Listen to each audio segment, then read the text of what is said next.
따라온 많은 여자가 거기 있어 멀리서 바라보고 있으니 그 중에는 막달라 마리아와 또 야고보와 요셉의 어머니 마리아와 또 세베대의 아들들의 어머니도 있더라. 네. 이 시간은 나의 하나님 나의 하나님이란 제목으로 목사님께서 말씀 증거해 주시겠습니다.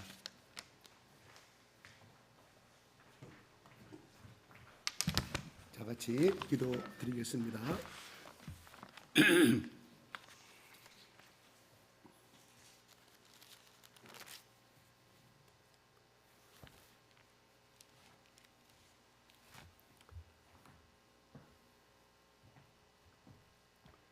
살아계신 하나님 아버지,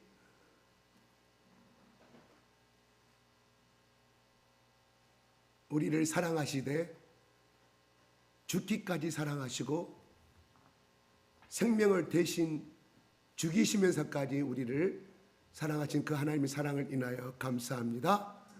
아버지, 오늘은 2000년 전에 우리 아버지 하나님께서 당신의 사랑하는 아들 예수 그리스도의 십자가의 죽으심을 기념하고 기억하는 유월절 예배입니다. 하나님, 이 시간 예수 그리스도의 십자가의 죽으심과 유월절의 깊은 의미가 우리 가운데 또 새롭게 아버지 심어줄 수 있도록 성령님 기름 부어 주시옵소서.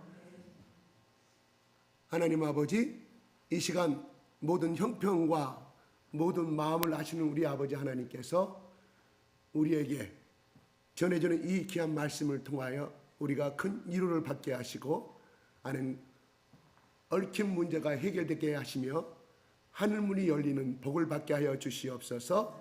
예수 그리스도 이름으로 기도드리옵나이다. 아멘. 아버지 하나님 사랑합니다. 예수님 사랑합니다. 성령님 사랑합니다. 환영합니다. 나의 하나님, 나의 하나님, 나의 하나님, 사랑합니다. 사랑합니다. 이 고백이 여러분 각자의 앉은 자리들에게, 앉은 분들에게 축복이 임하도록 그대로 하나님께서 축복 주시기를 빕니다. 같이 서로 마주 보면서.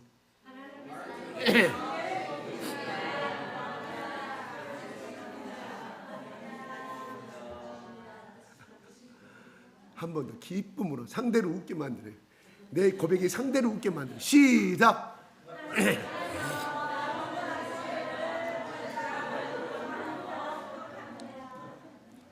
한 번 더, 세 번. 시작.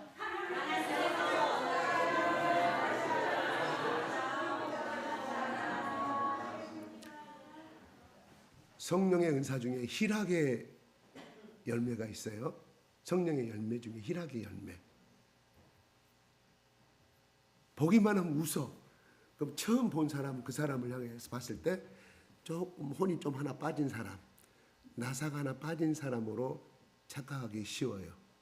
아마 100명 중에 99%는 다 그렇게 생각할 거예요. 왜냐하면 나는 그런 경험을 안 해봤기 때문에, 나에게 그런 상식을 안 가져봤기 때문에, 저 사람은 왜 나를 만나면 저렇게 웃고 그냥 우리는 말 자발 없이 한다고 생각할 수도 있고, 가치 없게 동작한다고 생각할 수도 있고, 사람이 말이 많으면 가볍게 보는 우리 유교적인 영이 들어있습니다. 우리에게 있어요. 근데 정말 희락의 열매를 가진 사람은 그 관계 없어요.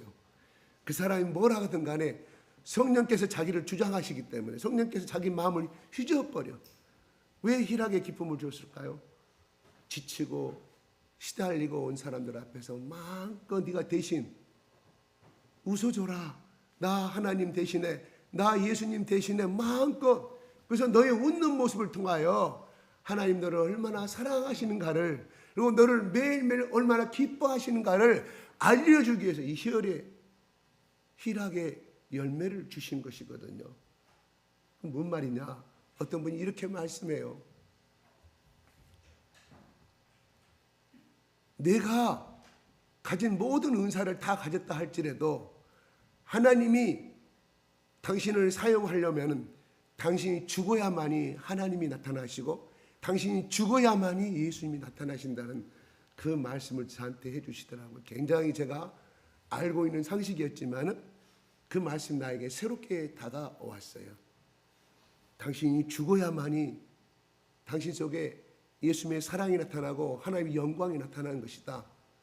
당신이 아무리 많은 능력을 가졌다 할지라도 당신이 죽지 아니하면 성도들 가운데 하나님의 영광과 예수님을 만나지 못한다는 그런 말씀을 저한테 해주셨어요. 목회 꼭 잊지 말고 암기하면서 살아라고 저한테 권면의 말씀을 해주시더라고요. 그 속에 여러 가지 뜻이 있었겠죠. 너무 감사합니다고 제 말씀을 새기겠습니다. 이 말씀을 그렇게 제가 고백을 하고 머리를 숙이며 감사하다고 나왔거든요. 마찬가지로 꼭 이 강단에선 목사뿐만 아니라 여러분들도 만인 21세기는 신약시대는 만인 대제사장주의거든요. 다 이름만 다를 뿐이지 직분만 다를 뿐이지 다 그런 의무가 있다 이런 말이에요. 왜 그런 직분을 주었을까요? 왜 그런 직분을 이 사회에서 대접받고 살아라고 목에다 힘주고 살아라고 준 게 아니고 바로 내 대신에 예수의 영광을 드러내고 하나님의 영광을 드러내고 덕을 드러내는 삶을 살으라고 그것을 주셨다 이런 말이에요. 그럼 무슨 말이냐? 어떤 축복이 나타나고 무슨 나로 인해서 그 사람이 어떤 도움을 받았다 그게 아니라 나는 없어져야 돼. 하나님이 하셨습니다. 예수님이 하셨습니다. 그러면 그렇게 겸손하게 하나님을 드러내고 예수님을 드러내고 나는 죽어 없어져 버린 고백을 하는 사람에게는 하나님이 그래 네가 내 영광을 나타냈느냐, 네 자랑하지 않냐고 예수님 자랑하는구나, 네 자랑하지 않고 하나님 자랑하는구나, 뭐예요? 축복을 부어주실 줄로 믿습니다. 죽는 거예요. 바울도 나는 날마다 죽노라는 그 속에는 여러 가지 함축적인 면이 있을 거라 이런 말입니다. 예수님을 만나서 죽기까지 내가 순종하겠습니다 해서 선교여행을 떠났던 거 아니에요. 가는 곳마다 죽음의 길이 있다는 것을 다 성령을 통해 다 들었어요. 그래서 그렇지만 그 속에 성령님이 주장하고 충만하시니 가는 곳마다 복음을 전하실 때는 기쁨이 있었지만 꼭 기쁨만 있는 것이 아니라 어찌하든지 바울을 죽이고자 하는 수많은 사단의 무리들이 돌과 칼을 준비하고 기다리고 있었음을 바울은 날마다 겪게 됐을 때, 그럴 때마다 바울도 한 아버지의 아들이요, 또한 나의 한 인간으로서의 왜 그런 어떤 인간의 정과 가족에 대한 그리움과 엄마 아버지에 대한 사랑에 대한 갈급함이 없었을까요? 육신이 있었기 때문에 얼마든지 그 사랑을 갈구했을 거라 이런 말이에요. 얼마든지 그 자리에서 물러나 다시금 배를 타고 다시금 자기 고향 땅으로 들어가면 결코 남의 연생은 이렇게 핍박받지 아니하고 고난당하지 아니하고 편안하니 살았을 거라 이런 말입니다. 그런 것도 부인했다 이런 말이에요. 얼마나 생명에 대한 내가 이러다가 내일이면 죽지 아니할까, 내가 예수님 때문에 이렇게 고생당할 필요가 있을까? 전번에도 말씀드린 것처럼 내가 그 대제사장 밑에서 수업만 더 받고 내가 인정 조금만 더 지나면 인정받아서 창창대로 죽을 때까지 명예와 권력과 재산과 많은 부를 축적할 수 있는 그 맛을 그는 왜 몰랐을까요? 알았습니다. 그는 아는 사람이었어요. 그렇지만 더 깊은 빌립보서 6장의 말씀에, 빌립보서 2장의 3절부터 5절에 내가 나를 위하여 모든 것을 유익하게 연금은 그리스도를 인하여 내가 다 희열을 여겼다. 왜냐하면 그리스도를 아는 지식이 가장 고상함을 내가 깨달았다. 그러므로 그리스도 이해는 다 필요 없더라. 내를 바울이 그렇게 똑똑했기 때문에 얼마나 대제사장 그 사람들이 자기 후계자로 삼을 것이고 너는 내 밑에만 있어 내 라인만 쓰면 돼. 너 앞으로 가장 국장 그 직책이 그렇다고 가정하십시다. 국장 되는 건 문제 없어. 다 너를 탐내고 있어. 왜 바울이 그런 말을 안 들었을까요? 직접 바울은 예수 그리스도를 체포하기 위해서 대제사장을 만나서 영장 받아갖고 나올 수 있는 만큼 그런 위치에 있었다니까요. 그래서 영장 받고 체포를 한 거 아니겠습니까? 그러다가 하나님 앞에서 하나님이 사고를 친 거죠. 좋은 영광의 사고를 친 거죠, 하나님께서. 그랬던 바울도, 또 3층 천을 복 받던 바울도 그렇게 순간순간 자기를 복종하지 아니하면 자기가 복음을 전하고 지옥에 갈까 봐 교만해져 가지고 치마만 잡으면 막 안진병이 일어나고 모든 각색 병든 병자가 일어나니 얼마나 자기 스스로 자고하는 마음이 생겼을까요? 인간은 그렇게 생길 수밖에 없습니다. 누구든지 그래요. 우리 조금만 내가 남보다 잘한 거 있으면 우리 비교의식 생기잖아요. 이거 우리의 인간의 본능입니다. 본능. 그래 바울은 그걸 알기 때문에 끊임없이 주님 나 죽여주십시오. 오늘도 내가 하나님 앞에 이 하나님이 주신 그 능력을 가지고 제가 누구누구를 낚게고 가는 곳마다 누구누구 수십 명이 복음을 영접하였는데 제가 순간 내가 자고하였습니다. 스스로 높아졌습니다. 하나님 용서해달라고. 내가 죄가 많은 자입니다. 하나님 용서해달라고. 십자가 앞에서 죽는 것은 자기 자신을 후회하는 것을 말한 것이 아니에요. 자기는 철저히 예수님의 십자가에 다시 한번 자기를 못 박는 연습을 하는 거예요. 그러므로 바울은 나는 이미 십자가에 이미 그 당시 십자가에 예수님 고르다는데 죽을 때 나도 같이 십자가에 내 손도 발도 몸도 이미 십자가에 못 박혀 같이 죽었다. 동참하였다. 예수님과 같은 그러한 삶을 가기로 결정하였다. 이런 말이거든요. 이런 말하면 너무 목사님은 강단에 서가지고 다른 교회 목사님들은 축복받을지어다. 하늘을 열어서 재물의 축복을 하고 자녀의 막 대기업에 들어갈지어다. 좋은 데를 들어갈지어다. 목사님은 그렇게 많은 걸 소개하는데 목사님 그런 거 말하고 왜 십자가의 죽음과 영광을 말합니까? 괜찮습니다. 오늘 그거를 이해할 수 있는 분들은 이해하시고 이해할 수 없는 분들은 이해 못하는 거예요. 그 정상이거든요. 무당들이라고 해서 다 같이 작두 날 타는 거 아니잖아요. 계급이 있잖아요. 무당도 계급이 있어요. 우리의 신앙도 그 계급이라보다는 그거를 이해할 수 있는 단계적인 것이 있다 이런 말이에요. 최근의 일입니다. 어떤 집사님이 자기는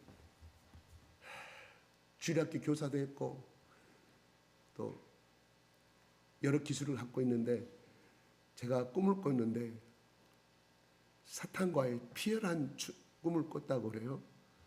사탄과 싸우면 사탄과 우리 꿈에서 더러운 영이 아니라 사탄과 싸웠다는 거예요. 이게 무슨 꿈인지 다 기도원을 쫓아다니고 영롱한 은사를 가진 사람은 쫓아다녀도 시원하게 답변해 준 사람이 없다고 이야기를 하더라고요. 그때 내가 이분은 조금 문제가 있다고 생각을 했었어요. 그래서 제가 처음엔 답변을 안 하고 다른 목사님한테 답변해 주세요. 그랬더니 그 목사님 답변해 주는 것이 참 맞아요. 옆에 또 다른 목사님들 설명을 그것은 이러합니다. 꿈의 세계 아니라 집사님은 기본으로 들어가십시오. 기본으로. 그것이 몇 년 전 꿈입니까? 30년 전 꿈이래. 그럼 벌써 그 사람은 자기가 고백한 대로 수백 명, 수천 명한테 고백을 했다는데 누구? 집사들이 아니라 적어도 목사급 이상을 상대로 했다는 거죠. 그 속에 이미 교만과 자고한 마음이 들었다는 것을 우리는 알게 됐거든요.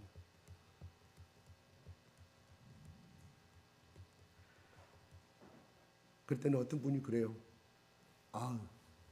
집사님은 오버하고 있습니다.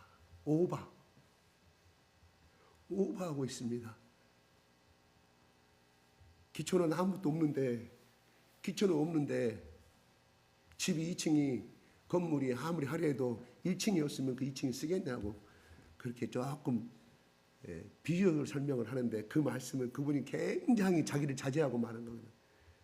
이 멍청한 놈아, 이 교만한 놈아 뜻이 들어있건 그걸 못 깨닫더라고요. 기본도 안 돼 있으면서 그렇게 신비한 은사를 쫓아다니고 그러냐고. 기본으로 돌아가세요. 딱 우리가 생각하는 것으로 그렇게 말씀을 하시더라고요. 그 말씀하신 분 보통 분이 아니시거든요. 근데 또 그거를 자기 주장만 계속해서 좀 마음이 좀 아팠습니다. 아팠어요. 뭐 어떻게 하겠습니까? 하나님 성령께서 그 사람 쓰려고 하시면 그 마음을 변화시켜 주실 것을 믿는데, 그것은 그 사람이 이미 원하는 답변을 가지고 있어요. 우리 입을 통해서 이미 그 사람은 답을 가지고 있으면서 자기 원하는 대답을 안 해주거든. 그러니까 계속해서 전국의 유명한 기도원사를 다 쫓아다녔대요. 한심한 사람이죠. 예수님, 우리가 기도원 가야, 물론 때로는 문제가 있고 내가 더 깊은 기도를 하면 때로는 필요하죠. 그래서 기도하는 건데, 그렇다고 해서 거기서 하나님 만나주신 건 아니잖아요. 자기가 다니는 교회 내지는 또 금식하면서 얼마든지 기도하다 보면 하나님 성령께서 가르쳐 줄 거 아니에요. 네 자신을 알라고 하던가 뭔가. 근데 계속해서 오래전에 만났는데 지금도 똑같이 만나면 또 그 이야기 또 해요. 안타까워요. 나이가 50이 넘었는데 아직 장가도 못 가고 있고, 그래서 참 여러 가지로 안타깝습니다. 우리가 신비한 거 이런 거 쫓지 마시고요. 하나님, 우리가 믿음이 성장하면 우리의 그 능력에 맞게끔, 예를 들어서 무당이 그만큼 영역이 있으면 장구신이 들어가서 그 쓰려고 장구신이 그 속에 들어갈 거 아니에요? 마찬가지로 하나님이 우리를 쓰시려면 성령께서 우리의 믿음의 정도에 따라서 필요한 은사를 주신다는 거예요. 근데 이거는 기본이 안 돼 있는데 막 신비한 것처럼 하면 나중에 머리가 돈다, 이런 말이에요. 안타깝죠. 사도 바울, 구약에 나오는 사울 왕이 악신이 들려갔다 그랬잖아요. 물론 시기심 때문에 악신이 들어간 것은 맞아요. 성경 나온 대로. 근데 그분이 사무엘을 통해서라든가 어떤 선지자를 통해서 충분한 성경적인 교육을 받았다고 하면 그런 악신을 물리칠 수 있는 능력이 있었을 거라, 이런 말이에요. 그렇죠? 근데 그건 안 하고 그가 나중에 접신된 사람을 쫓아가잖아요. 무당을 쫓아갔다, 이런 말. 그가 그 믿음의 상태가 어떤 상태를 아시다. 기본이 안 되어 있다. 그거예요. 건물은 늦게 올라갈 수 있어요. 우리 아파트 23층 짓고 뭐 30층 또 빌딩 막 올라갈 때 여러분 기초 지나가면서 봤죠. 아이고, 이곳은 언제나 이 도로가 정비되려나, 막 지하 토화 이게 토목공사하고 물 빼내고 그 시간이 엄청 걸리고, 또 파일 박아요. 수많은 파일을 또 받고, 그것도 모자라서 우리 전봇대 같은 그런 또 파일을 또 엄청 또 받거든요. 그 시간이 아마 공기에, 제가 건축 전문가는 아닌데 엄청 많이 걸린 건 저는 봤어요. 여러 번 봤는데, 그것이 되고 나서 콘크리트 다 부어요. 철근 단 다음에 딱 붙고 나서 그때부터는 1층, 2층, 3층 올라가는, 기가 막히게 빨리빨리 올라가요. 그런가요? 제 말이 맞나요? 그리고 높은 층에 올라갈수록 지하에 그 파일 받는 역학 공식에 의해서 수학적 계시 다 해서 얼마짜리 몇 개를 파가 다 공식이 나오거든. 정말 그때는 굉장히 늦어. 근데 어느 날 보면 막 3층에 올라가서 그 다음날 보면 양성기간이라고 그래요. 그 양성기간. 하정동 저 사건은 양성기간 오바를 안 해버린 거예요. 4일, 5일이 지나야 2층이 딱 콘크리트 부은 것이 딱 굳어. 그 다음에 3층 콘크리트를 부어야 되는데 그냥 공기 단축을. 왜요? 하루가 돈이거든. 하루가 돈이 몇 천만 원씩 왔다 갔다 하니까. 그래서 그나마 겨울은 더 오랜 시간이 더 걸려요. 콘크리트 굳는 시간. 양성이란 말은 콘크리트 굳는 시간을 이야기하는 것이거든요. 그 기간을 안 채우고 그렇게 한 거예요. 그래서 그렇게 무너진 사건 아니겠습니까? 이건 뭐냐? 우리가 신앙도 우리에게 기초가 없으면 절대로 좀 쉽게 흔들려. 쉽게 무너져 버리고, 하나님이 이 기도 안 들어줬으니까, 하나님이 우리 집안에 이런 문제 줬으니까 나는 소망을 잃어버리겠다. 예수 안 믿겠다는 사람들 얼마나 많은지 몰라요. 기본으로 돌아가자는 것입니다.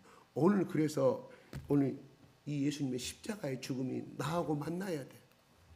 이거를 만나지 않은 사람은 교회 생활 50년, 100년 했다가 하더라도 지옥 갑니다. 어쩔 수 없어요. 예수님이 그렇게 말씀하셨으니까.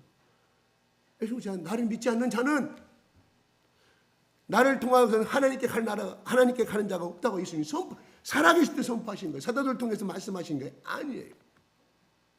내가 11정금 많이 했다? 돈주금 많이 했다? 그 사람이 예수를 만난 것이 없다 그러면 그냥 대단히 죄송합니다. 지옥 가요. 성경 예수님이 그렇게 말씀하셨으니까 말씀하는 거예요. 그래요. 내가 자주 이야기하지만 모든 문제가 내 매듭이 풀리지 않았다, 내가 넘어졌다, 그럼 다시금 십자가 앞으로 내가 나와야 무릎 꿇고 예수님의 생명의 피를 만나야 돼. 그러면 하나님 다시금 이렇게 세워. 그거를 만난 사람은 절대 설령 중간에 사춘기 때라든가 중간에 어떤 가정적인 문제에서 떠나버리면 방황할 수도 있지만 다시 돌아오게 되어 있어요. 왜요? 하나님이 고래를 잡을 때, 현장에 고래 잡을 때 포경은 포를 쏴서 그냥 등에다 딱 창살을, 그렇게 큰 고래도 아무리 도망가도 절대 못 도망가듯이 그렇게 예수님의 피의 밧줄로 엮여져 있는 사람은 방황은 할 수는 있어요. 죄를 지을 수도 있어요. 결국은 돌아오게 되어 있다, 이런 말입니다. 오늘 예수님이 이렇게 말하면 제가 말씀 좀 빨리 끝내야 되죠. 선창식 있으니까. 오늘 내용들은 우리가 유월절 때마다 항상 지켰던 내용이 그립니다. 오늘 제가 기본만을 골자만 말씀드리겠습니다. 그들이 결국은 빌라도의 판결에 의해서 골고다 언덕을 올라가게 되죠. 거기서 누구를 만납니까? 구레네 사람 시몬을 만나게 됩니다. 구레네 사람 시몬은 누구인가요? 바로 디아스포라예요. 리비아에서, 오늘날 남아프리카의 북아프리카 리비아에서 태어나서 살아온 사람. 그래서 그 당시에 유대인들은 20세 이상이 된 사람들은 반드시 유월절뿐만 아니라 세 개의 명절을 반드시 지키도록 하나님 명하셨어요. 그러니까 싹 예수님이 죽을 당시에 많은 사람들이 한 달 전부터 2주 전부터 엄청난 많은 사람들이 몰려들었을 거 아니겠습니까? 그러다가 십자가에 누가 죽은다는 소식 듣고 구레네 시몬이라는 사람이 그걸 보다가 로마의 군병이 너 이리 와. 왜? 예수님이 계속하여 십자가를 지고 올라가는, 쓰러지고 또 쓰러지니까. 왜 그랬을까요? 예수님이 그렇게 몸이 약한 사람이었을까요? 아니옵시다. 그는 30년 동안에 목수생활했던 사람이에요. 근육과 손과 뼈가 굳은 사람이에요. 단단한 사람이에요. 이 오늘 같으면 일반 노무자. 단단한 근육도 얼마나 많이 생겼을까요? 나무를 캐가지고 산에 올라가 나무를 잘라서 그놈으로 대표는 문대고 또 톱질해서, 그러니까 이런 모든 근육과 이것들이 서서 일하는 직업 아니겠습니까?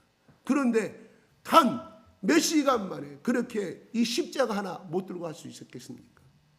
왜 그랬냐 하면 그들은 바로 예수님이 십자가에 짓기 전에 바로 빌라도 재판장에서 30대, 40대에서 정한 모자란 39도의 채찍으로 이미 맞았기 때문이라, 이런 말이에요. 피를 흘리고 살점이 떨어져 나가니까 기진탈진했을 거 아니겠습니까? 피를 팔팔 흘러버렸는데 3분의 1 이상 흘리면 죽지 않아요? 그러니까 그거를 이겨낼 수 있는 힘이 없었다는 거예요. 그 상태에서 십자가 사형수는 그걸 메고 올라가게끔 되어 있는 것이 그때 법이었거든요. 올라가다가 지쳐 쓰러질 수밖에 없잖아요. 그래서 성지순례 갔다 온 사람, 예수님은 12번 넘어졌다고 그랬잖아요. 골고다 언덕에 그 지금 기념교회가 있고 막 이렇게 여러분 영상을 통해서 봤을 거예요. 예수님 메고 가죠. 그래서 로마의 군병 하나가 야 너 이리 와. 군인한테 거기 가면 죽이는 거죠. 그럼 메고 올라가는 거예요. 나중에 이 구레네 시몬의 베드로의 바울의 편지 속에 나오잖아요. 이 시몬의 부인과 아들에 대해서 루포란 말이 나와요. 루포의 어머니와 루포의 사랑하는 아들이고 루포는 나의 어머니라고. 루포의 어머니는 나의 영적인 어머니라고 이야기 고백하는 대목이 서신에 나오고 있습니다. 무슨 말일까요? 여기서 구레네 시몬은 구경하다가 느닷없이 그냥 끌려가. 그런데 중요한 것은 그들이 이렇게 말합니다. 억지로 지신 십자가도 십자가다. 그가 메고 가면서 예수님의 그 눈빛과 고통과 한 걸음 한 걸음 올라갈 때, 골고다 언덕까지 올라갈 때 얼마나 많은 신음소리를 누가 들었어요? 이 시몬이라는 사람 직접 들었다, 이런 말이에요.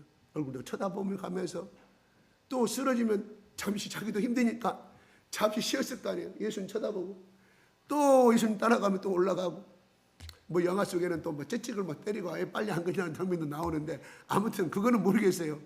그래 올라가는데 그러네 시몬이 그까지 다 십자가를 놔두고 그가 그냥 지나갔겠어요? 도대체 저 사람이 왜 죽었는가? 그 사람도 구경하러 어찌 지나가다가 6월절 지키다가 구경하다가 지킨 거예요. 지나가다가 구경하다가 구린의 시몬, 그는 예수를 만났다 이거예요. 십자가에서 만난 것이 아니라 도대체 저 사람이 어떤 사람이에요? 예수님의 제자들을 통해서 그는 복음을 영접했을 것이다. 그래서 그의 부인도 예수를 믿게 됐고 그 아들도 예수를 믿게 되어서, 그것도 적당히 예수 믿는 것이 아니라 바로 십자가에서 만난 예수님. 그래서 바울은 나의 영적인 어머니라고 고백합니다. 바울이 영적인 어머니라고 고백할 정도면 얼마나 많은 신앙이 엄청나게, 바울이 따라갈 수 없는 그런 신앙을 가졌다고 볼 수 있겠죠. 바울이 힘들면 어머니처럼 도닥도닥거리고, 바울도 왜? 그도 의지할 사람이 필요했을 거 아니에요. 너무 힘듭니다. 그때마다 구포의 어머니가 시몬의 부인이 예수님 바라봅시다. 예수님. 십자가에 죽으신 예수님이 우리가 하늘에 올라가는 다 보았는데 예수 믿고 바라보고 가십시다. 끊임없는 영적인 기도와 뒤에서 중보 기도를 엄청나게 감당했을 것이고, 또한 바울이 물질적으로 의식주 문제로 힘들 때마다 루포의 어머니는, 시몬의 아내는 그렇게 하나님 나라를 위해서 그렇게 복음을 전하는 바울의 동역 아닌 동역자 역할을 하였으면 우리가 유추해 볼 수 있다. 이런 말입니다. 만약에 시몬이 그냥 십자가 지고 끝났다고 하면 그러면 이 이름도 기록되지 아니했을 것이며, 그의 아내와 그 아들이 하나님의 나라를 이 땅에 이루는데 쓰임받는 그러한 일꾼도 되지 못했을 뿐만 아니라 이름도 성경에 기록되지 아니했을 거라. 이런 말입니다. 얼마나 수고를 했으면 성경에 바울이 그렇게 기록했겠냐. 이런 말입니다. 죽음을 앞둔 바울이 거짓말로 나의 영적인 어머니다 뭐 했겠습니까? 자기 마지막 유언이제 쓴섬에서 나의 영적인, 루포도 나의 영적인 아들이고 심혈을 다해서 고백한 편지라. 이런 말입니다. 그래요. 우리는 십자가는 싫어합니다. 저도 싫어해요. 근데 우리는 전부 다 영광만을 바라지 않아요. 열매 받는, 맛있는 거 따먹는 거, 또 좋은 것만 먹는 거, 축복 받는 거, 내 아들 잘 되는 거, 물론 당연히 기도해야 되죠. 우리 가정 남들보다 조금 더 떵떵거리고 사는 거, 이게 다 우리들의 본능이에요. 그건 저는 그 죄라고 생각하지 않아요. 언젠가 내 신앙이 올라가면 그걸 다 그걸 눌러버리니까 다 그걸 커버할 수 있는 믿음의 단계가 올라가면 그때 다 해결이 돼요. 거기에 얽매이지 않고. 그렇습니다. 바울도 적어도 그가 예수 만나기 전에는 그 대제사장 밑에서 훌륭한 앞으로 후계자로서 성장했을 거 아니겠습니까? 어찌하든 더 높은 자리에 올라가고, 어찌하든 더 율법을 더 많이 해가지고 나의 경쟁자들을 누르고 나는 그 높은 자리에 올라갈 것이다 생각할 대제사장은 될 수는 없었겠지만, 아무튼 그들의 높은 자리가 선망하는 그런 자리를 선망했던 사람인데, 바울은 정반대의 삶을 살았다. 가난하고 알아주지도 않고 매맞고 추운 겨울에 그냥 벌벌 떨면서 바닷가에 파손돼 버리고 삶을 살았을 때, 결국은 바울은 하나님이 위대한 하나님의 종으로서 인정받으시고 그를 사용하셨음을 우리는 성경을 통해서 배울 수가 있습니다. 그래요. 그 바울의 그 고난이 처음부터 그걸 이겨낼 수 있는 믿음이 있었을까요? 아니었다. 하루아침 생긴 게 아니에요. 그는 예수님을 만나고 나서 아라비아로 갔다고 그랬어요. 오늘날 저 사우디아라비아 말하는. 거기서 4년 5년 동안 열심히 기도하고 열심히 말씀 보고 제자들이 사도들이 전해준 그 말씀을 공부하고 기도하고 영적인 재무장이 된 상태에서 그는 예루살렘에 나타납니다. 그냥 불받아가지고 성령 받은 거 아니에요. 그는 그만큼 되기까지 4년, 5년, 6년, 7년 동안에 고달픈 기도의 시간이 있었다. 하나님과 나와의 일대의 독대의 기도가 수많은 시련의 시간, 오늘 같은 인턴이라고 보겠죠. 인턴 기간이 있었다. 그랬을 때 하나님이 왜 바울에게 그렇게 말씀했을까요? 그래야만 너를 쓸 수가 있기 때문에. 바울은 성령의 음성에 따라 그렇게 갔다는 것을 우리가 생각해 볼 수가 있다. 이런 말입니다. 그래요. 우리의 신앙은 한꺼번에 10단계로 갈 수는 없습니다. 가장 중요한 것은 그분이 그렇게 그 젊은 집사에게 말했던 건 56세면 젊은 집사는 아니죠. 기본 그거 뭡니까? 말씀과 기도예요. 매일매일 나하고 만나는 말씀과 기도. 그것이 없이 이것만 찾으니까 그분이 절제한 거. 원래 그분은 독설적으로 하시는 분이거든요. 개인적으로. 여기서 내가 나쁜 말이니까 옮기지는 않겠습니다. 그걸 못 깼다더라고요. 어쩔 수 없죠. 그래서 우리의 신앙도 다시 한번 점검을 해서 이렇게 바위에 튼튼히 든 그 신앙을 갖는 것은 그것밖에 없어요. 그것밖에 없어요. 저 사람이 신앙이 좋냐 안 좋냐는 것은 정말 하나님을 내 선택해야 되냐, 인간의 비율을 맞춰야 되느냐, 그 순간에 어떤 결정을 따라서 그 사람의 신앙이 드러나게 돼 있다, 이런 말입니다. 베드로도 마찬가지잖아요. 내가 너희 간원들 말을 내가 들으랴. 나는 보이지 않는 하나님을 나는 두려워한다. 너희들 말을 왜 복음을 전하지 못하게 하니까. 너희들 부르실 때가 앞으로 복음 전하지 마. 베드로가 웃기고 있네. 내가 네 말 들을 것 같으냐, 그런 말이에요. 당신 나 지금 나 칼로 죽여도 절대 나 두려워하지 않아. 우리 하나님, 나의 예수님, 그분을 나는 두려워해. 당신의 비유를 맞출 필요가 없어. 이렇게 대담한 사람으로, 누구의? 계집종 아주 노비에게, 여자종 노비에게 두려워 떨었던 베드로가 그렇게 변화된 삶이 하루아침에 된 것은 아니다. 기도하고 또 기도하고. 제가 전번에 그랬잖아요. 베드로가 죽을 때까지 새벽닭이 울면 밖에 나가서 통곡을 하면서, 예수님, 내가 당신을 그렇게 부인하고 배신했죠. 매일 밤 새벽기도, 거의 새벽기도 한 새벽기도가 됐다고 그래요. 닭이 울 때마다 나가서 죽을 때까지. 그런 자기 부인의 통곡과 회개가 있었기 때문에 그도 로마의 십자가에서 거꾸로. 여러분 혹시 찬양 많이 부르고 기도 많이 할 때 나도 베드로처럼 죽을 수 있다고 생각할 수도 있어요. 그래요, 괜찮습니다. 그런 마음 가지는 것. 그렇게 되기까지 베드로의 수많은 고난의 기간을 또 이기고 또 이기고 짚어서 올라갔을 때 그 믿음이 발생된 거라, 이런 말입니다. 그래요. 우리의 매일매일의 삶이 예배의 삶인 줄 믿으시기 바랍니다. 이런 것이 있으면요, 결정적으로 어떤 순간에도 굴하지 아니합니다. 그거 보고 하나님이, 그래 네가 네 불이익이 있을 줄 알면서도, 따돌림이 있을 줄 알면서도, 그래 너희 친구들한테 욕먹을 줄 알면서도, 그래 네가 나를 선택하느냐, 그런 것이 하나하나 쌓여진 사람을 하나님이 쓰신 줄로 믿으시기 바랍니다. 그러나 우리는 때로는 그렇지 못할 때가 있습니다. 중요한 것은 베드로처럼, 하나님 나 그때 못지게 죄송합니다. 우는 사람이 되시기를 바랍니다. 울으면 남 주나요? 아니죠. 내 복이 오는 거예요. 울다 보니까 뭐 자기 재성에 대해서 울었다, 이런 말. 그 말은 또 뭐냐, 예수님 앞에 자기 본성을 고개 숙였다. 또 죽이고 또 죽이고. 나는 쓸모가 없는 사람인데 하나님 나를 사용해 주십니다. 예수님 감사합니다. 나를 구원해 주신 것만도 감사한데 내가 로마에까지 와서 이 복음을, 이 갈리 오브 톤놈에 와서 이 복음을 전할 수 있도록 하나님 나를 사용해 주시니까 감사. 나는 사도이니까 성도들아 나를 대접하라. 어쩌고 자가용 대접하고 한 달에 페인을 얼마 주고, 내가 역 땅에 왔는데 내가 보통적인 사람이냐? 예수님이 부활하시가도 제일 먼저 나를 만났고 마지막 층천에 올라갈 때 나를 만났던 사람이다. 너는 진정코 예수님의 수제자니까 나를 대접하라고. 아침밥을 먹는데 밥이 괜찮다고, 어젯밤 숙소가 너무 초라하다고, 이게 뭐냐? 내가 예수의 수제자인데 했다고 하면 베드로 사용받을 수 있었을까요? 아니오시다. 사용 못, 버림받는다. 사울도 그랬다고 하면 사울 왕도 그렇게 다윗 왕처럼 위대한 하나님의 왕으로, 하나님의 일꾼으로 쓰임받을 수 있었을 것이다. 그래요. 우리가 예수를 따라간다는 것은 나를 죽이는 것, 내 본성을 죽이는 것. 안 돼. 근데 그것이 안 돼.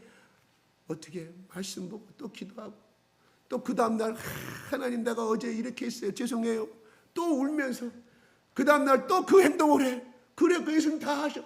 단 중요한 것은 그걸 얼마나 벗어나려고 노력하고 살아가는 것을 예수님이 다 하신다, 이런. 그거를 하나님이 높이 사신다. 비록 네가 또 같은 행동을 하였구나, 그런데 네가 그것 때문에 또 울고 있구나. 딸아 내가 너를 도와줘. 아들아 내가 너를 도와줘. 전전용 하나님께서 네가 나를 기뻐하니 나의 동역자로, 그래 이 길을 같이 가자. 제가 자주 이야기하죠. 선교사로 가는 것이 그것만이 아니에요. 일상에 살면서 그걸 살아내는 거, 예수 그리스도의 삶을 살아내는 사람이 선교사인 줄 믿으시기 바랍니다. 응? 그래요? 그것이 이루기까지 너무 힘들죠. 힘들어요. 예수님 이렇게 말씀을 46절에 시작.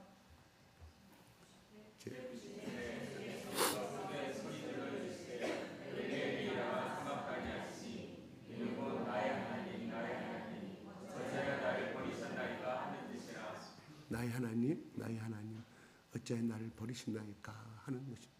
이것은 후회하는 말이 아니라 너무 고통스러워. 너무너무 고통스러우니까. 저 앞에 오늘 읽었던 말씀 중에 보면 홍포를 피고 갈대를 주고 그러잖아요. 네가 유대인 왕이라면서. 그래, 그때 로마 황제는 자주빛, 빨간색 빛이 단 자주홍색을 입었거든. 그래, 네가 왕이니? 그래서 그 옷을 누가 줬는가는 모르죠.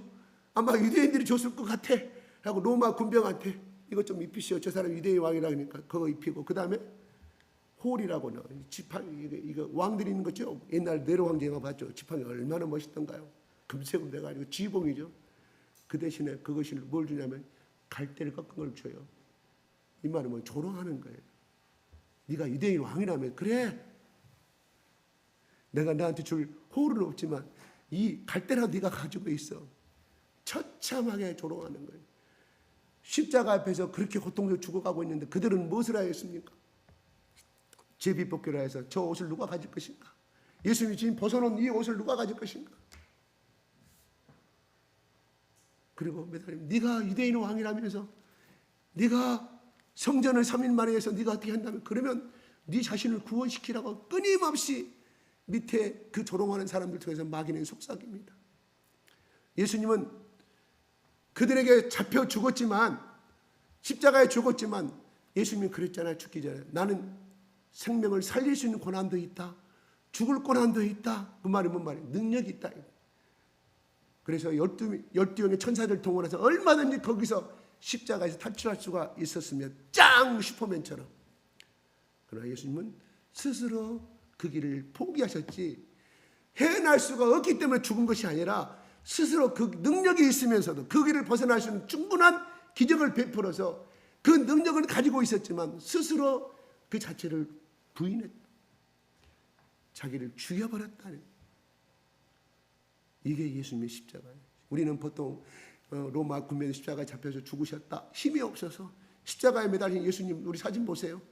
또 십자가의 그 동상함 보세요. 얼마나 힘없는 모습인가요? 사실은 그게 아니라 그 능력이 있었고 살아날 기적과 어떤 정말 그들 앞에서 못을 받는 그들을 향해서 벼락불을 내려서 해줄 수도 있는 그러한 사람, 능력의 사람, 능력의 하나님의 아들이었지만 그것까지도 포기하셨다, 이런 말입니다. 그러면서 예수님이 나를 따르라 이런 말은, 그래 너 똑똑한지 알아, 네 능력 가진지 알아, 네 생각이 이런지 아는데 그 생각하기도 좋고 내가 어떻게 죽는가를 봐라, 그런 말이에요. 그러면 예수님이 거기서 어떻게 생각했을까요? 거기에 있는 사람들은 뭐요? 예수님 어머니, 그 다음에 요한의 어머니 하면 몇 대 형제들, 몇 사람만 쳐다보고 있었을 때 거기에 12명의 제자들은 다 도망가고 없었다. 얼마나 힘들었을까요? 왜요? 예수님이 이 죄를 가지고 있기 때문에.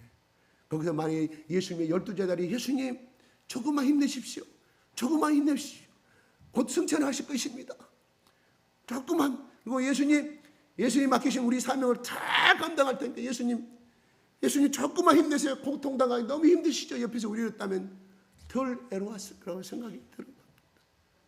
그러죠. 우리 아버님이 돌아가시고 우리 어머님이 돌아가실 때 여러분 다 마지막에 가족들 다 모이죠. 마지막 가는 게 애롭지 않게 하기 위해서 모이죠. 예수님은 아무도 위로해 준 사람이 없었어요. 그래서 하나님, 오직 위로해 줄 사람은 나의 하나님밖에 없었다. 이런 나의 하나님. 여러분, 예수님은 우리의 하나님이라고 말씀하시지 왜 나의 하나님이라고 말씀하셨을까요? 그냥 하나님 해도 되잖아요. 왜 예수님 나의 하나님이라고 말씀하셨을까? 바로 그분을 파송한 분도 하나님이셨고 이 땅에서 그 많은 능력을 행할 수 있는 분도 그 하나님, 자기가 부르는 하나님이셨다는 사실에, 이것은 또 우리가 무엇을 배울 수가 있냐면 우리 아버지 하나님 필요 없어요. 우리 할아버지 하나님, 우리 엄마 하나님 필요 없어요. 필요 없단 말이 아니라 나에게 내가 하나님과 나의 그 계시는 예수님을 이 땅에 보내 나를 십자가에서 보내준 그 하나님의 사랑이, 그 예수님의 사랑이 나의 예수님, 나의 하나님이 되지 아니하고서는 결단코 축복받은 인생이 될 수가 없다. 아멘. 나의 하나님이 돼야 한다. 나의 하나님. 여러분의 하나님은 똑같은 하나님 맞습니다. 중요한 것은 이 사람이 그 나의 하나님, 나의 예수님을 이만큼 은혜를 받았느냐, 아니면 그냥 눈꽃만큼 받았느냐, 은혜에 따라서 여러분의 신앙이 달라진다는 것이죠. 그거예요. 우리가 이 향해 믿을 바에는 나의 하나님 사랑을 몽땅 받으시기 바랍니다. 이 하나님의 사랑을 아는 자만이, 이 사랑은 뭐예요? 와, 기도했더니 와, 우리 아들이 예무고시 합격했네. 와, 우리 딸이 좋은 남편만 시집갔네. 의사 남편만. 이게 언젠가 다 죽어야 돼. 빚은 들고 다 죽어야 돼. 다 죽어가 있어. 어디 한 줌의 채로, 아니면 가루로 묻히면 한 평짜리 땅으로 그냥 가야 될 사람인데 우리는 그걸 노리고 있어. 끊임없이 그거에 또 나오나. 아니옵시다.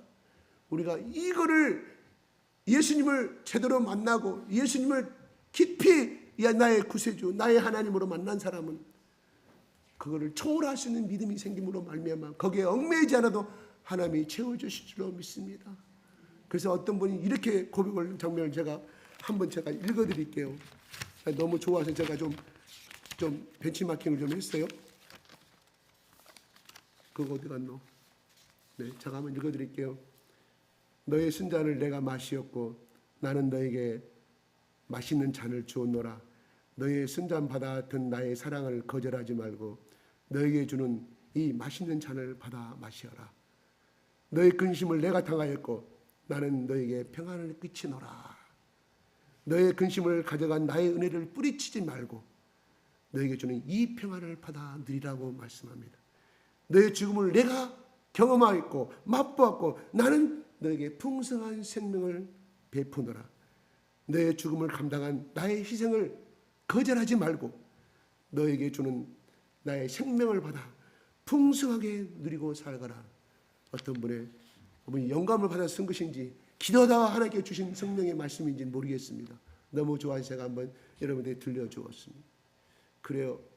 하나님은 예수 그리스도 통해서 우리의 저주를 대신 십자가에서, 이사야서 53장 항상 이용하는 말씀, 3절부터 5절 말씀, 그렇게 해서 십자가에서 나의 연약함, 나의 모순되는 앞뒤가 맞지 않는 애시적인 나의 마음, 그리고 나의 아픔에 못 벗어나는 그러한 것까지 다 감당하시고 나의 가난을 다 감당하시고 나의 못된 습관과 우리 가게 대들에 내려오는 저주받을 수 있는 우리 인생의 가게 집안을 하나님이 다 십자가에서 청산해서 풍족한 삶을 누리게 하기 위해서, 풍성한 삶을, 그래서 그걸 나누어 누리는 삶을 주기 위해서 예수님이 이 땅에 오셔서 십자가에서 그를 대신 다 짊어지시고 죄로 인하여 주는, 마귀가 주는 저주, 사탄이 주는 저주를 다 십자가에서 청산하였다. 아멘. 갚아버렸다. 이것을 믿는 자는 여러분의 삶에서 부활하게 될 줄로 믿습니다. 그걸 이미 청산하였는데 그것만 붙잡고 나는 왜 안 될까? 예수님의 십자가를 다시 만나기 바랍니다. 머리로 되는 것이 아닙니다. 내가 기도하고 회개할 때, 내가 기도하고 회개할 성령님 나에게 풍성히 임함으로 말미암아 기름 부으실 때 그걸 깨달아지는 거예요.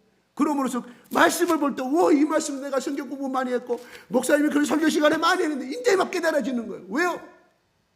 왜요? 이미 나와 하나님과 하나가 된 거예요. 하나님의 말씀이 영생의 말씀이잖아요. 내가 성령께서 나의 하나님을 열어보시고 영화를 주셨다, 이런 말이에요. 그러면 팍팍팍 머릿속에 들어오는 거예요. 이거는 많이 배워서 되는 거 아니에요. 그거는 지식적으로만 성경을 아는 사람이, 이걸 못 만난 사람은. 그러나 성령의 충만함을 받고 예수님이 십자가 제3의 은혜를 충만히 받은 사람은 말씀이 읽어지기 시작하는 거예요. 안 배워도 그냥 머릿속에 덜덜덜 이어지는 거예요. 어떤 분은 그냥 나 하나님이 성경 말씀 모르는데 어떻게 해요? 걱정하지 마라. 그냥 읽기만 해라. 내가 다 깨닫게 해주는 그런 간증도 들었습니다. 여러분, 그러한 체험까지 하기를 예수님 이름으로 축원합니다. 축복합니다. 이것이 안 뚫리니까 안 돼. 답답해. 교회만 참만 오고 안 뚫리니까. 왜요? 악의 영들이 딱 나를 지배하고 있으니까. 이게 뚫려져야 한다. 이런 말이에요. 그래서 우리는 영안이 열린다는 것은 다른 건 내가 끊임없이 회개하는 자는 영안이 열리게 되어 있다. 이런 말이에요. 그거 안 하고 은사 주시옵소서. 영안 열리게 하여 주시오. 아니에요. 그것이 통로가 막혀버렸는데 이게 어떻게 하나님 성령 내 속에 들어겠어요. 통로가 물길이 막혔는데 물길이 막혔으면 어떻게 돼요? 포크로 뽑아내고 삽으로 뽑아내고 곡괭이로 뽑아내고 그래야만이 하나님의 영이 우리 속에 들어올 거 아니겠어요? 그게 핵이라 이름. 어떤 분이 그렇게 고백합니다.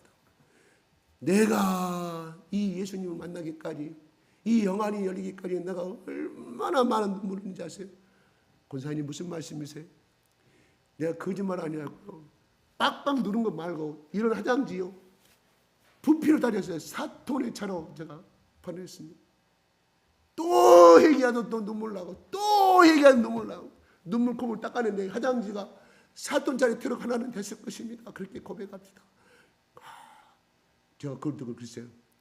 구체적으로 분이 말해주려. 우리 회개가 적어도 트럭 한 차를 태울 만큼의 휴지가 나와야 되는구나. 눈물을 흘려야 되는구나.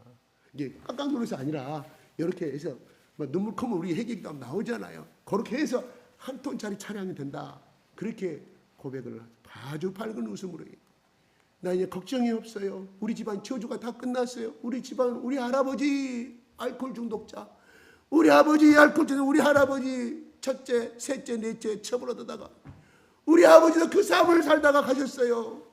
그래서 예수 믿으면 그 저주가 나에게도 임한달까 봐. 그래서 어떤 목사님이 자꾸 회개하고 예수님 만나러 갔어요. 그래서 이것이 내가 만약에 장가 시집가게 되면 내 아들에게도 저주가 임할까 봐.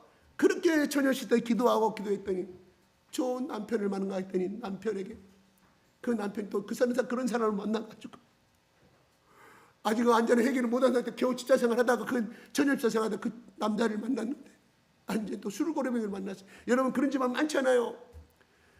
이야 이것이 맞구나. 목사님 말이 맞구나. 그래서 그냥 어찌하든지 눈물 콧물 흘리고 다 그냥 하나님 앞에 회개하고 그동안 지도관 삶. 그래 남편이 왜 의식주 문제를 해결해 주니까 넉넉하게 뽐낼 수 있는 남편을 만났으니까. 그런데 그런 남편을 만나서 날마다 눈물고 아이는 중학교 때도 삐뚤어져 가고 자기 아버지의 삶이 뭐냐. 집에 들어오면 자기 앞에서 엄마를 두 개 폈는데 저 나의 아버지가 아니라 탈선해버리고 교도소 가고 그런 삶을 살아요. 그 목사님 말씀이 생각나 눈물로 또 기도했더니 결국 이 저주가 다 끝나버리니 하나님이 천사를 보내주시더라. 자기 눈에 천사 2명의 천사들이 다 하늘에 내려오시더라. 그들이 보던 자기가 7기도 하면 천사 된 대로 와서 도와주신대. 우리 아들이 돌아오게 됐고 남편이 회개하고 돌아오게 됐어. 우리 남편 장로 됐습니다. 우리 아들 계급에 취직했습니다. 이게 키포인트예요. 근데 이걸 먼저 해야 되는데 이거 하려고 안 되는. 저주가 딱 제로에 잡고 있는데 우리 집안을 내 마음을 자리 잡고 있는데 이게 필요한 거라. 이런 말. 제가 그래서 이걸 여러분한테 강조한다. 이런 말. 그것이 열리면 하나님이 뭐예요? 하나님의 천국에는 뭐가 있다고? 모든 금은보가 다 들어있잖아요. 지혜의 보고 지식의 보고. 지금은 천사 안 나타난대. 왜요? 그거를 보여줘야만이 믿으니까 자기가. 왜 지금은 천사가 안 나타나겠더니 그거를 보여줘야 이 믿음 어린 이 집사님 자기가 믿을 것 같아서 하나님이 그렇게 표현하셨다. 지금은 이제 영이 뚫려버리니까 성령께서 응답해 주시니까 필요할 때마다 기도하는. 그래도요 제가 충만히 오늘 기도 4시간 5시간 했잖아요. 내일 아침에 일어나면요 기도할 때가 많이 끼어있어요. 뭐 잠자는 때 집에 가서 설거지하고 또 짜증내고 그러면 또 왔다 갔다 할 때 차들 보고 세상까지 들어오니까 또 기도를 묻는 만큼. 그래서 때마다 기도를 한다고. 그러면 여러분 영안이 눈이 열린 사람들 이렇게 기도하는데 우리는 어떻게 했냐 이런. 여러분 절대 그 이야기를 하셔요. 내가 당신에게 병을 낫고 싶은데 당신은 간절히 하는데 루게리병 환자가 왔어요. 루게리병. 그 목사님이 옛날에 무슨 목사님이고 옛날에 뭐 자기도 귀신 쫓아내고 그걸 자랑을 하더라고요. 근데 그 능력을 잃었어. 그 목사님 쳐다보니까 이제 그냥 이름만 목사지 그냥 은퇴하시고 그 역할을 안 하시는 분인데 누구리 편 낫게 해달라고. 근데 한 분은 자기 부인을 낫게 하려고 해서 이게 폐와 여러 가지 신경 알 수 없는 모든 온갖 병을 다 데리고 와서 그 목사님 살려달라고 자기 부인 살려달라고. 근데 여부는 내가 목사인데 내 부인 빨리 치료 안 해주시냐 큰소리 팍팍 치더라고요. 나는 주관자가 아니까 구경만 하고 있었잖아요. 사람들이 그래요. 목사들이 저러면 절대 안 나타납니다. 저 병은 남편이 해결할 병이라고 그렇게 이야기하더라고요. 영안이 열리신 분 저한테 그렇게 말해요. 그래서 또 하나 배웠어요. 내가 목사인데 내가 누구누구 목사하고 같이 먹겠던 사람이라고 거기다 힘주고 와서 큰소리 팍팍 치니까 목사님 서로 달라들어서 안 해. 근데 여기 살려달라고. 당신 먼저 회개하세요. 회개하면 당신 부인 낫습니다. 그랬더니 그 3일 동안 회개하고 와서 부인의 그 능력이 나타나더라고요. 무슨 말이냐? 자기 목회의 경험으로 아무리 큰 죽은 자를 살린 능력이 있다 하더라도 본인이 당사자한테 회개치 않으면 능력이 안 나타나더라. 다시 말해서 솥도 이제 전기가 올라오면 밑에서 불을 떼야 되잖아요. 그래야 밥이 익지 않아 습병에서. 내가 하나님을 간절하게 찾았을 때 하나님이 스파크를 일으킨다 이런 말이에요. 그것도 아니고 내가 목사하고 옛날에 하나님을 위해서 얼마나 많은 일인데 중요한 것은 과거가 아니라 현재 내가 어떤 사람이냐 이 말이에요. 현재 내가 하나님 앞에 지금 내가 올바로 깨어있느냐, 하나님 앞에 지금 명령을 내리면 내가 이해하겠어 순종의 자세가 되어 있느냐. 그 다음에 마태복음 5장 8절에 마음이 청결한 자는 하나님을 볼 것이요. 그렇죠? 나는 그 말씀이 마태복음 전할 때는 자기 안 들어왔거든요. 여러분 그 산상수훈 제가 여러분들 마태복음 쭉 거쳐왔잖아요. 근데 요즘 들어 그것이 나에게 얼마나 은혜를 주는지 몰라요. 나는 그 기도 그것만 하는 거예요. 왜? 내가 마음이 더러운 자요. 그것만 하는 거예요. 하나님, 내가 어떻게 하면 더 청결한 자가 될 수 있겠습니까? 어떻게 하면 하나님 보시기에 어떻게 해야 하나님 마음에 드는 자가 되겠습니까? 다른 기도 안 해요. 그거 하나님 보시기에 아직도 내가 더러운 것이 많은 것 같은데 하나님 생각나게 해주시고, 그러면 하나씩 생각나게, 하나씩 한꺼번에 주면 얼마나 좋아. 기도하다가 하나씩 생각나게. 하나님 그래요, 나 죄 아버지 용서해달라.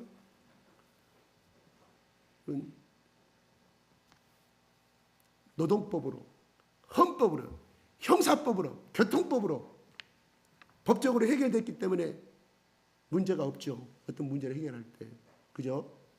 법적으로는 해결이 된 것이 법적으로는 문제가 없지만, 그러나 내가 예수라면, 내가 하나님이라면 하나님 법의 기준에서 봤을 때 어긋났으면 그분한테 가서 어렴풋이, 그때는 죄로 생각하지 못했는데 내가 더 영생의 세계로 들어가게 될까, 더 기쁨의 세계로 들어가니까 그것이 생각나거든요.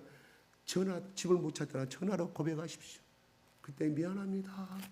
사정이 이렇게 됐는데 얼마나 상처받으셨습니까? 미안합니다. 제가 기도하는 중에 하나님이 깨닫게 해주시더라고요. 죄송합니다. 이렇게라도 하신다고 하면 하나님이 얼마나 기뻐요. 그게 청결로 가는 하나의 또 다른 구체적으로 제가 예를 드린 거예요. 어떤 분이 고백했거든요. 저는 그 고백을 듣고 제가 그렇게 해야겠다 싶어서 제가 전화를 한 거예요. 어릴 때 그거 장애자라 놀리고 또 뭐 놀리고 그 사람이 생각나가지고. 근데 한 사람은 나를 K 받아줍니다. K 받아줘. 내가 그 사람의 겸손에 대해서 내가 얼마나. 또 한 사람은 그렇게 떨떨하게 받아줍니다. 내가 용서해달라고. 차라리 전화하지 말걸. 근데 한 사람은 한없이 자기는 한 번도 그런 생각이 없다. 두 사람이 그렇게 고백합니다. 그렇게 하고 나니까 내 마음이 더 깨끗함을 느끼는 거예요. 하나님, 그래? 그 법으로 다 해결됐고 배상해 줬는데 이게 아니라 인간의 법은 문제가 없지만 하나님의 법으로 하나님 주신 나에게 양심이라는 거 있잖아요. 반드시 고백해 주시기. 왜요? 왜 그렇게 제가 권유하냐면 그게 복받는 비결이니까. 그리고 그 사람이 얼마나 마음이 풀리겠어요? 마음이 풀리겠냐고요. 그래, 회사법은 이러지만 그때 내가 잘렸지. 근데 잘림을 명령을 나는 사람은 내 상관이었는데 그 사람이 오랫동안 잊어버리는 전화가 와. 그때 미안하다. 그때 뭐 상황이 그렇죠. 아니 미안하다고. 진심으로 한다고 하면 그 사람에 들어있는 미움의 상처, 나에 대한 미움의 상처 치료될 것이면 나 또한 그 사람한테 고백했기에 내가 더 하나님께 보시기에 청결하가 되신 줄 믿으시기 바랍니다. 왜 하나님이 이런 말씀을 주셨냐? 우리에게 복 주시기 위해서. 내가 가지고 있는 모든 보고를 너희들 다 주고 싶은데 너희는 그릇이 안 돼 있다 이런 말이에요. 그러니까 우선은 그릇을 받으려고 하면 이거를 복을 받으려고 하면 그릇을 만들어라. 깨끗해야 내가 밥을 주든 내가 꿀물을 주든 네게 먹을 것인데 거기에 흙탕물인데 줘봐야 무용지물 아니냐 이런 말이거든요. 간단한 비유로 말씀드리는 거예요. 이거 혹시 생각난 것 있더라. 또 마찬가지. 여러분의 형님과 여러분 동생과 내가 주먹 쥐고 때렸어요. 그 생각이 그때야 형제들과 서로 터지고 받고 하는 거 정상 아니겠습니까? 다 그런 거라고 그걸 나쁘다고 생각하지 않습니다. 그러나 기도 중에 그 생각나면 동생한테 전화를 하세요. 야 미안하다. 그때 내가 무지막지해서 내가 이것까지 다 청소시켜야 돼. 근데 우리는 기억하고 있거든. 내 속에 기억하고 있다니까 무의식한 세포가 기억하고 있다 이런 말이에요. 그러면 그 세포 속에 중요한 것은 보이지 않는 더러운 영의 집들이 집을 짓고 있다 이런 말이에요. 뭐가 생기냐? 병이 생기는 거예요. 서로 병과 병이 서로 꼬여가지고 의학적으로는 병은 맞습니다. 근데 악의 영들이 더러움의 영들이 서로 꼬여서 꽉 안 나고 버티고 이 병이 1년 전에 발생되느냐 한 달 전에 발생되느냐 10년 전에 발생되느냐 그 증거 같아요. 네? 치유 역사 하다 보면 오래된 것은 진짜 안 나가요. 시간 많이 걸려요. 최근에 발생된 것은 빨리 나가. 왜? 뿌리를 아직 안 내렸기 때문에. 그래서 예수님이 너가 기도하다가 네 형제가 다툼이 사건이 나 먼저 가서 용서를 빌고 와서 제물을 바치라고 해요. 괜히 한 말이 아니에요. 다 뜻이 있는데 우리는 내가 잘했는데 뭘 빌 필요가 있어. 중요한 것은요. 그 사람 속에 나의 증오가 있을 것입니다. 나도 깨끗하다고 말하지만 양심이 있잖아요. 그 누구 있잖아. 그 사람 여기서 나는 산 사람도 사람 죽이지 아니했다. 내가 잘못 없다 떵떵거리는데 왜 그렇게 죽을 때 그렇게 험한 모습으로. 그래서 이 대통령이 죽었을 때만 8년간은 제가 예전에 국가장의사 대표적인 그 사람이 갔을 때 누구는 얼굴을 알아볼 수 있는데 그 사람은 얼굴을 알아볼 수가 없더라. 그 고백이 나와 있어요. 왜요? 자기는 사람 죽이지 않았다. 자기는 잘못한 것이다. 좀 자기 속에 양심이 있거든요. 자기가 죄를 알고 그 죽음의 죄가 누가 잡고 있냐. 이게 한두 가지 큰 죄가 마귀가 아니죠. 엄청난 큰 악의 세력들이 용 같은 세력이 잡고 있으니 그래가지고 어떻게 해요? 마지막 올 때 저승사자가 나타났을 거라 이런. 살아생전에도 그랬고 저승사자가 나타나는데 웃으면서 죽을 사람이 있겠어요?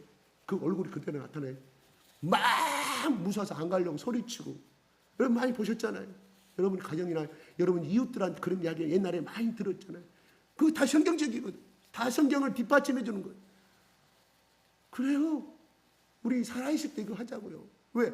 그래야 복이 들어오니까 이걸 딱 해놓고 그래요. 재산 많이 모을 수 있어요. 부정한 방법으로. 그러나 그 부모가 죽고 난 다음에 어쩌면 그 자식이 나타나요. 이건 수많은 간증들이 나오죠. 뒷받침해 주는 거. 그래서 왜 예수님이 형제를 용서하라고 하에 먼저 하라고 그러고 또 미워하지 마. 미워하면 우리 다 화장실에 붙여 있잖아. 우리를 죽이는 거라고. 나를 죽이는 거예요. 근데 중요한 것은 내가 미워하는 것으로 끝나면 좋은데 그 미움을 통해서 또 다른 미움이 있다. 더 큰 두목들이 들어와. 나를 점점 오래의 몸으로 말미암아.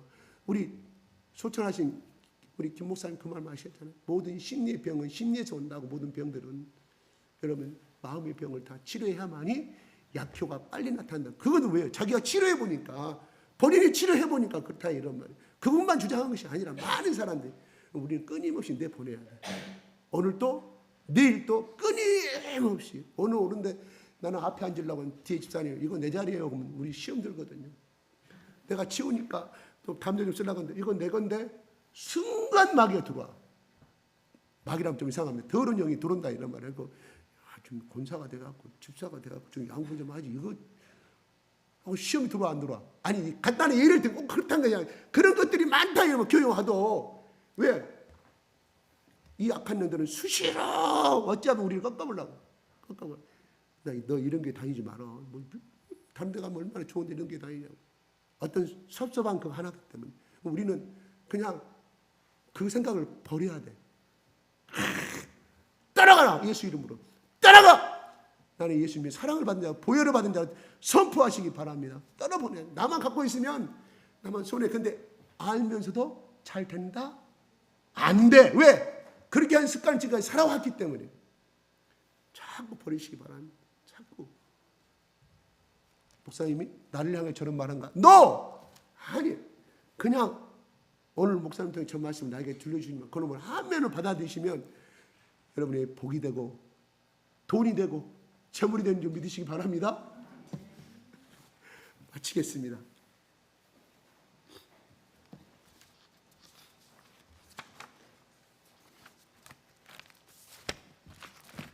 다음 진행.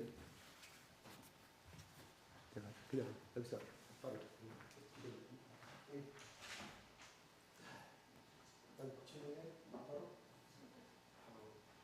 네, 알겠습니다. 그리고 진행하겠습니다. 네, 성찬식을 할 건데요.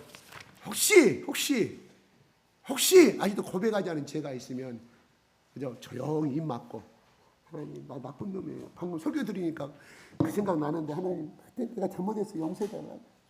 내가 꼭 전화해가지고 내가 사과 먼저 할게요. 오늘은 성찬식이니까 내가 고백만 할 테니 용서해 주시고 내가 행동을 옮기겠습니다. 하나님 용서해달라. 또 어젯밤에 남편한테 좀 투투한 사람 생각나면 우리 남편은 내가 참아야 돼. 잘못했어. 우리 아내 이런 말해도 내가 남편하고 싸우고 아내 싸웠던 사람 고백하세요. 왜? 집을 짓고 있으면 빨리 뿌려버려요. 흘러버려요.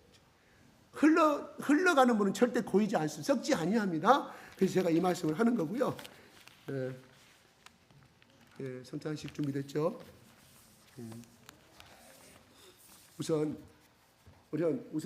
성찬식 준비하면서 말씀 한마디 좀 제가 준 거 좀 올려주시고요.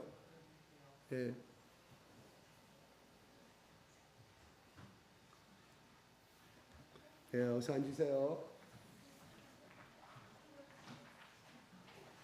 말씀 한번 읽어볼까요? 시작.